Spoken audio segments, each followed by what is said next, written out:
প্ৰজ্ঞা study Assam YouTube চেনেললৈ সকলোকে স্বাগতম জনাই আজি আপোনালোকলৈ আগবঢ়াবলৈ লৈছো টেট কাম ৰিক্ৰুটমেণ্ট DME SI এক্সাম 2024 ৰ জেনেৰেল নলেজৰ অতিকৈ গুৰুত্বপূৰ্ণ 30টা MCQ প্ৰশ্নোত্তৰলৈ আশা কৰো ইয়াত আলোচনা কৰা প্ৰশ্নকেইটিয়ে আগন্তুক পৰীক্ষাত আপোনালোকৰ বাবে কিছু সহায়ক হ'ব পাৰে গতিকে ভিডিঅটো আৰম্ভণিৰ পৰা শেষলৈকে চাই মোৰ এই ইউটিউব চেনেল প্ৰজ্ঞা ষ্টাডি আছাম সাবস্ক্ৰাইব কৰি লাইক শেয়াৰ আৰু কমেন্ট কৰিব আজি প্ৰথম প্ৰশ্নটি হৈছে মিৰ্জুমলাই কেতিয়া অসম আক্ৰমণ কৰিছিল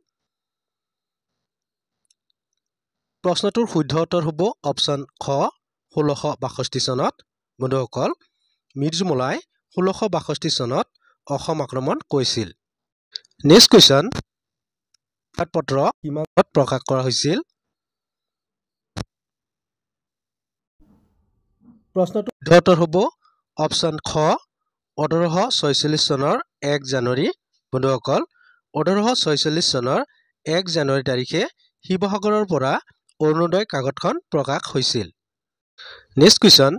কিমান চনত ব্ৰিটিছসকলে নামনি অসম অধিকাৰ কৰে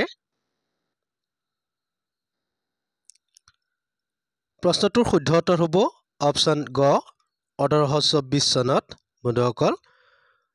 1824 চনত ব্ৰিটিছসকলে নামনি অসম অধিকাৰ কৰিছিল নেক্সট কোৱেশ্চন কিমান চনত শ্বিলঙৰ পৰা অসমৰ ৰাজধানী দিছপুৰলৈ অনা হয়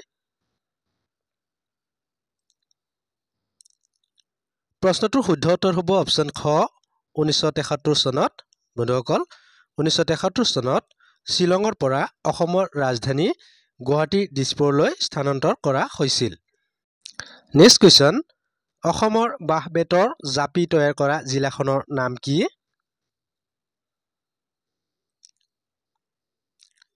প্ৰশ্নটোৰ শুদ্ধ উত্তৰ হ'ব অপচন ক নলবাৰী বন্ধুসকল অসমৰ বাঁহ বেতৰ জাপি তৈয়াৰ কৰা জিলাখনৰ নাম হৈছে নলবাৰী জিলা নেক্সট কোৱেশ্চন অসমত কপাহ উৎপাদন হোৱা ঠাইখন কি আছিল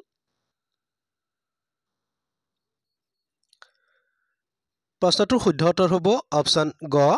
মিকিৰ পাহাৰ বন্ধুসকল অসমত কপাহ উৎপাদন হোৱা ঠাইখনৰ নাম হৈছে মিকিৰ পাহাৰ নেক্সট কোৱেশ্চন আহোম ৰজাৰ ৰাজসভাত বহা ঘৰটোৰ নাম কি আছিল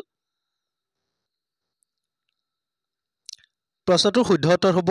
অপচন ক চলংঘৰ বন্ধুসকল আহোম ৰজাৰ ৰাজসভাত বহা ঘৰটোৰ নাম আছিল চলংঘৰ নেক্সট কোৱেশ্চন কিমান চনত অসমত প্ৰথম ৰাষ্ট্ৰপতিৰ শাসন বলবৎ কৰা হৈছিল প্ৰশ্নটোৰ শুদ্ধ উত্তৰ হ'ব অপচন গ 1979 চনত বন্ধুসকল 1979 চনত পোন প্ৰথমবাৰৰ বাবে অসমত ৰাষ্ট্ৰপতিৰ শাসন বলবৎ কৰা হৈছিল নেক্সট কোৱেশ্চন অসমত মানৰ তৃতীয় আক্ৰমণ কিমান চনত হৈছিল প্ৰশ্নটোৰ শুদ্ধ উত্তৰ হ'ব অপচন ঘ 1821 চনত বন্ধুসকল অসমত মানৰ তৃতীয়টো আক্ৰমণ হৈছিল 1821 চনত নেক্সট কোৱেশ্চন কিমান চনৰ পৰা কিমান চনলৈকে মানৰ দিন বুলি কোৱা হয় প্ৰশ্নটোৰ শুদ্ধ উত্তৰ হ'ব অপচন ক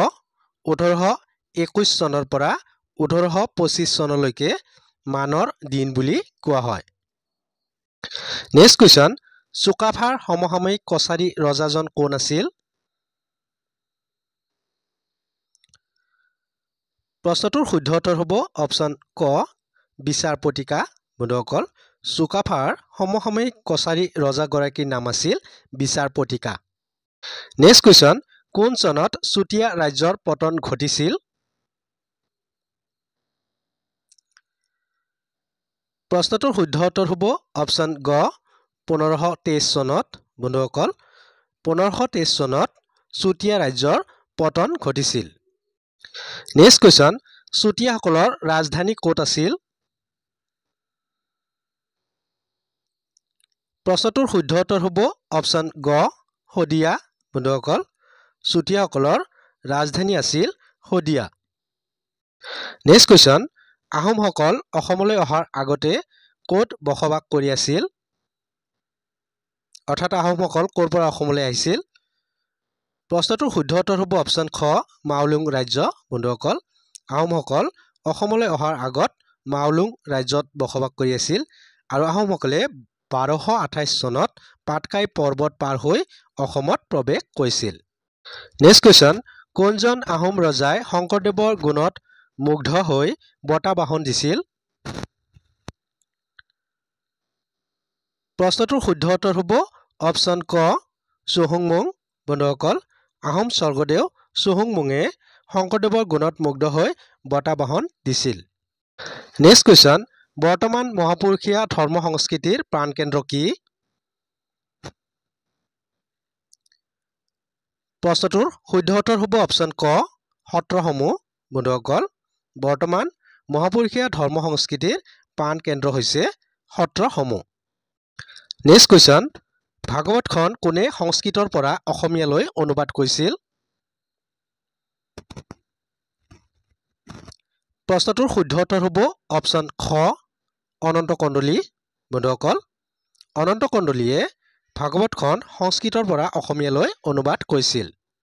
নেক্সট কোৱেশ্চন নৰনাৰায়ণৰ ৰাজত্বকালত অহা ইংৰাজ পৰ্যটকজন কোন আছিল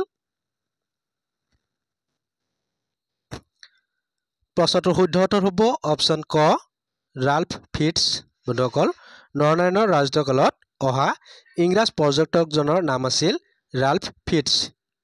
নেক্সট কোৱেশ্চন পুৰুষোত্তম বিদ্যাবাগীছে সংস্কৃতত লিখা ব্যাকৰণখনৰ নাম কি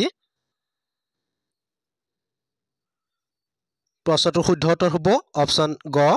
ৰত্নমালা ব্যাকৰণ বন্ধুসকল পুৰুষোত্তম বিদ্যাবাগীছে সংস্কৃতত লিখা ব্যাকৰণখনৰ নাম হৈছে ৰত্নমালা ব্যাকৰণ নেক্সট কোৱেশ্চন কোচ ৰাজ্য কেতিয়া দ্বিখণ্ডিত হৈছিল প্ৰশ্নটোৰ শুদ্ধ উত্তৰ হ'ব অপশ্যন খ 1581 চনত বন্ধুসকল 1581 চনত কোচ ৰাজ্য দ্বিখণ্ডিত হৈছিল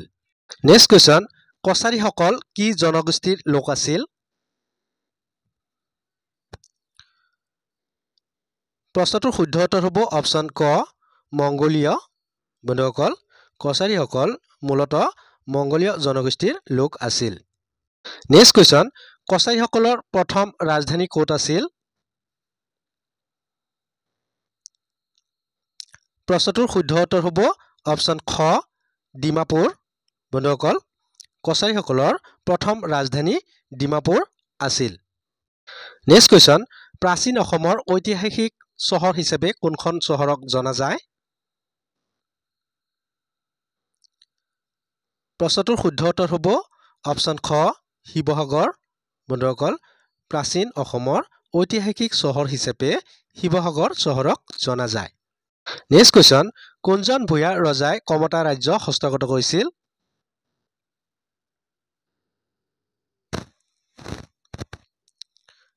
প্ৰশ্নটোৰ শুদ্ধ উত্তৰ হ'ব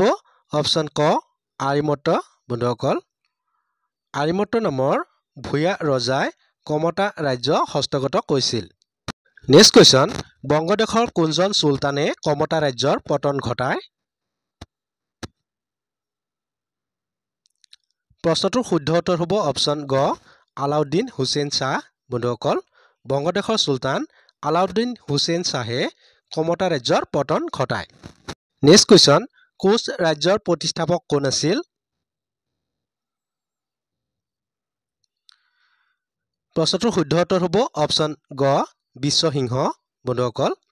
কোচ ৰাজ্যৰ প্ৰতিষ্ঠাপক আছিল বিশ্বসিংহ নেক্সট কোৱেশ্চন কামাখ্যা মন্দিৰটো কোনে পুনৰ নিৰ্মাণ কৰিছিল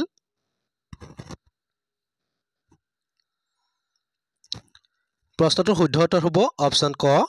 নৰনাৰায়ণ বন্ধুসকল কোচ ৰজা নৰনাৰায়ণে কামাখ্যা মন্দিৰটো পুনৰ নিৰ্মাণ কৰিছিল নেক্সট কোৱেশ্চন কামাখ্যা মন্দিৰ নিৰ্মাণৰ কথা কোনখন ফলিত উল্লেখ আছে প্ৰশ্নটোৰ শুদ্ধ উত্তৰ হ'ব অপশ্যন ক কামাখ্যা মন্দিৰৰ বেৰত থকা শিলৰ ফলি বন্ধুসকল কামাখ্যা মন্দিৰৰ বেৰত থকা শিলৰ ফলিত কামাখ্যা মন্দিৰ পুনৰ নিৰ্মাণৰ কথা উল্লেখ আছে নেক্সট কোৱেশ্চন প্ৰাচীন অসমৰ প্ৰথম বংশ হিচাপে কাক জনা যায় প্ৰশ্নটোৰ শুদ্ধ উত্তৰ হ'ব অপশ্যন ক বৰ্মন বংশ বন্ধুসকল প্ৰাচীন অসমৰ প্ৰথম বংশ হিচাপে বৰ্মন বংশক জনা যায় নেক্সট কুৱেশ্যন প্ৰাচীন অসমৰ প্ৰধান জাতি হিচাপে কাক জনা যায় প্ৰশ্নটোৰ শুদ্ধ উত্তৰ হ'ব অপশ্যন গ আহোমসকল বন্ধুসকল প্ৰাচীন অসমৰ প্ৰধান জাতি হিচাপে আহোমসকলক জনা যায় বন্ধুসকল ভিডিঅ'টো চাই কেনে লাগিল লাইক কমেন্ট আৰু শ্বেয়াৰ যোগে জনাব এনে ধৰণৰ নতুন নতুন ভিডিঅ' পাই থাকিবলৈ এতিয়াই সাবস্ক্ৰাইব কৰক প্ৰজ্ঞা ষ্টাডি আসাম পুনৰ নতুন এটি ভিডিঅ'ৰ সৈতে আপোনালোকক লগ পোৱাৰ প্ৰতিশ্ৰুতিৰে আজিলৈ ইমানতে সামৰণি মাৰিছো ধন্যবাদ